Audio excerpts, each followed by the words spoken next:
Back to my channel. It's yours truly, Ari, and I'm back like Jack, even though Jack sank in the ocean, but that's besides the point. Hi, so today's video, as you can tell by the title, we're going to be learning how to create a machinima on Second Life. So y'all know I'm like a storyteller. I love to write out stories and I love to like try to tell stories, but the thing about Machinemas is that I realize I just don't have the patience to do it right now, honestly. Like, I want to, but every time I try, it's something that's in the way. So like most of my Machinimas always come from like The Sims, but I wanted to incorporate it also into the Second Life world. So if there's like a story that you want to tell, you know how to do it. So we're just gonna get into it, and yeah. So as y'all can tell, we on the highest quality right now because the girl was like, we gotta come through. So as you can see the reflection of her skin. Hold on, let me just. So yeah, I bought this vlog camera at I think Dream Day or maybe Cake Day. I don't know.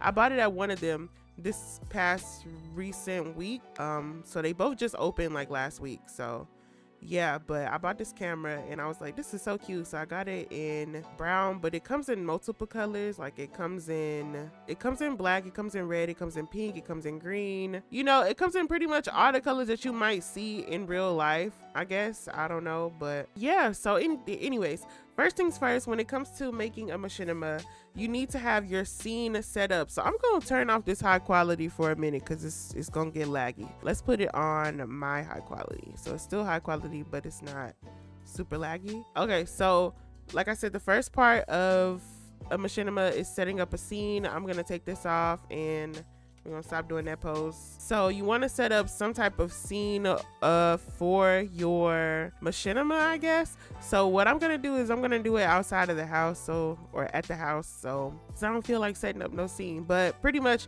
set up whatever the scene it is that you want for your machinima or whatever, for your scene of this machinima, whatever the case may be. So for me, I'm just gonna do like sitting here on the couch, I don't know, watching TV or something. So let's just turn on the TV and I'm going to turn it on some anime. You already know this. Come on now. You already know this. Maintenance. Are you serious? Okay, I guess we not doing no TV then because they under maintenance. Are you serious right now? Of all times, you want to do it right now when I'm trying to make a video. That's so ghetto. All right, we're gonna have to do something different because I wanted it to be like, but you could always do like she's cooking or something. I accidentally deleted like everything off the table and the table itself, so just yeah. So I have some cooking animations right here in this little My Story thing, so I could do that. And then I could also just put out, I know I got stuff like a pan. Let's see if I got a pan.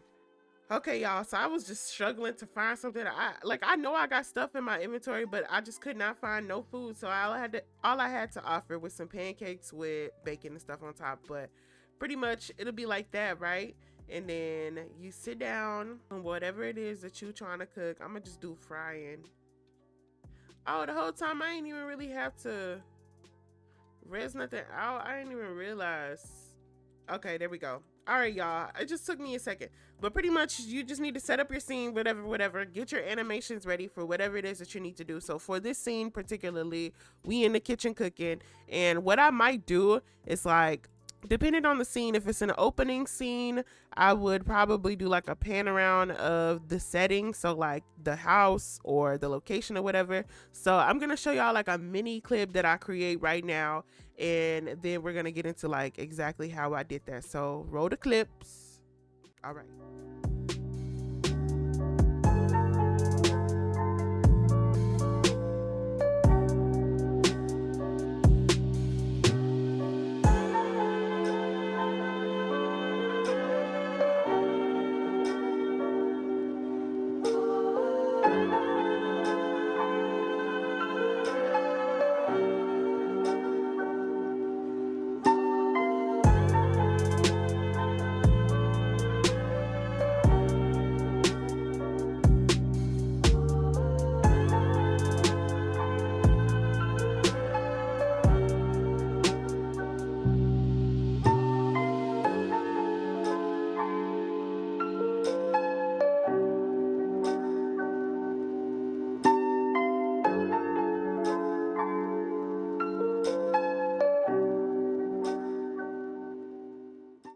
All right, so when it comes to making that scene that you just seen, first things first is you need to get your lighting together. So either I'm gonna keep this lighting or I'm gonna change it. So let me see what my other favorite lighting looks like.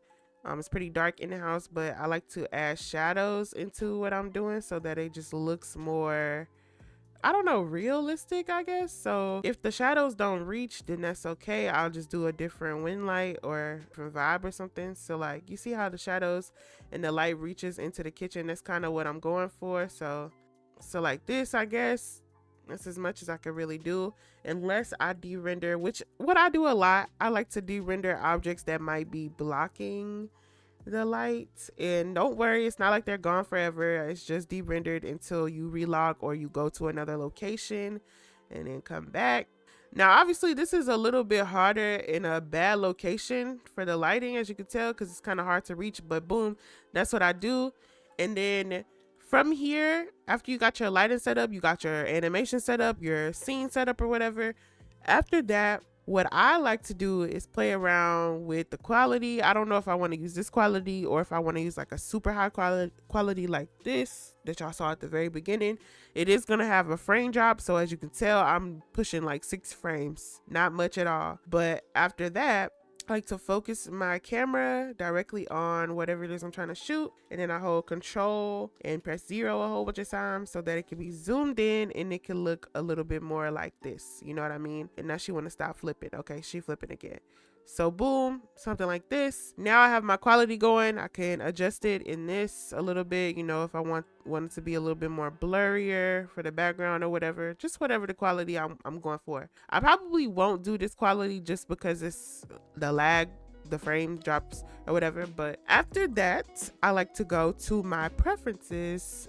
You can go through this setting up here. I don't know how to do this on Firestorm, so I'm strictly speaking for Black Dragon users, by the way. But you want to go to your preferences and you want to go down to where it says camera. And here is where all the cinematic stuff happens. So if you want your zoom time and your smoothing time and everything to be a little bit slower, you just raise it up. I just kind of do whatever I feel like fits and I press okay. And then when you hold Alt and use your camera, it's just gonna pan slowly. Like you can just click and it'll still pan even though you let go. I'm gonna do my quality because it's just gonna be super low frames if I don't. So there, boom. So when you direct your camera in a direction, just click on it and it'll pan to that direction, or you can hold on to it and zoom in and out. It'll be a little bit slower, but it makes sense. You know what I mean? It makes sense. Does this make sense, guys? Does this look beautiful? Okay. So after all of that, you are pretty much ready to go, but I will go over a couple of things if you want to do some other fun stuff. So something that I really enjoy about different Machinemas is motion blur. So in your display, you're gonna have to scroll down to where it says motion blur, and I like to put everything on motion blur. So pretty much when things are moving, it does like a little motion blur pretty much. All right, so after that, now you're ready to basically record. So you're gonna press Control Alt and F1 to get rid of the interface, the user interface, so that you can have this space to record whatever scene it is that you're trying to record. So for this particular scene, this is how it's looking, and yeah. Okay, you guys, so that is pretty much how you do it.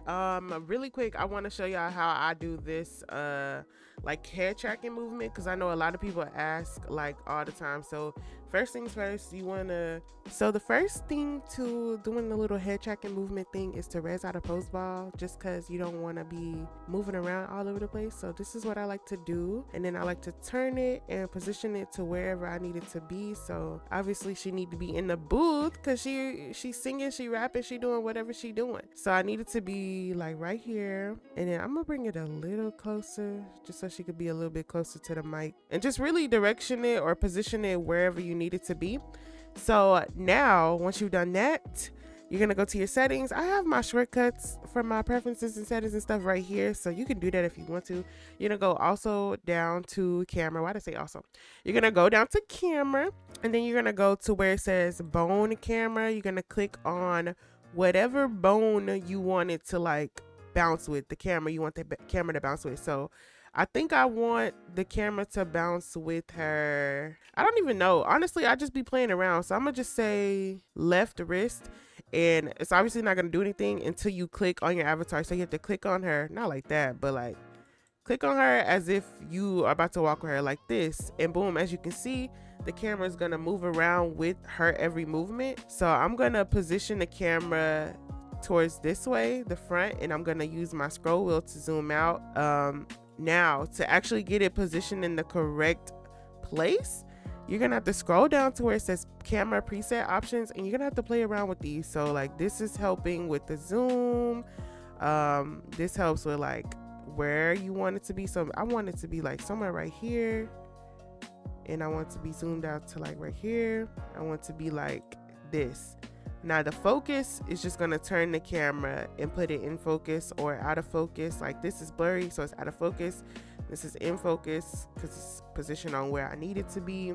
And then boom, you just pretty much play around with where you want the camera to be and how focused you want it to be. Like this, I press OK, and then I still use my scroll wheel to zoom in and out if I want to, or I hold control and do 0 a whole bunch of times until I figure out which one I like. So it just takes a minute. Sometimes for me it takes a minute. Like I have to really just kind of play around to see what looks and feels the best to me. So like this, and then this is also where I would put in like motion blur. So I would go in and I would turn on motion blur just to see how it would look. I don't know if it's gonna blur anything for real, but just a little. And obviously I would have different lighting, but y'all, this lighting is terrible in this room. Like the light from the sun just don't reach inside the rooms for real. So you just gotta do what you gotta do. So I would do that, and then boom, now she's bopping in the studio. She's bopping in the studio, y'all, period. I love this. So obviously she's not in focus, so I might have to go in and adjust a little bit just to put her back in focus, like so, like that, like so, like that. Okay, there we go.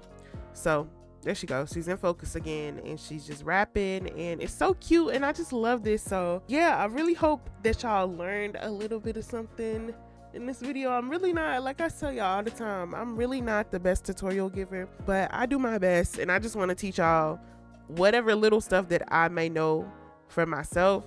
If you didn't know it, now you know. Hopefully I taught it the best that I possibly could. But yeah, I hope y'all enjoyed this video, and I'm gonna see y'all in the next one. So peace.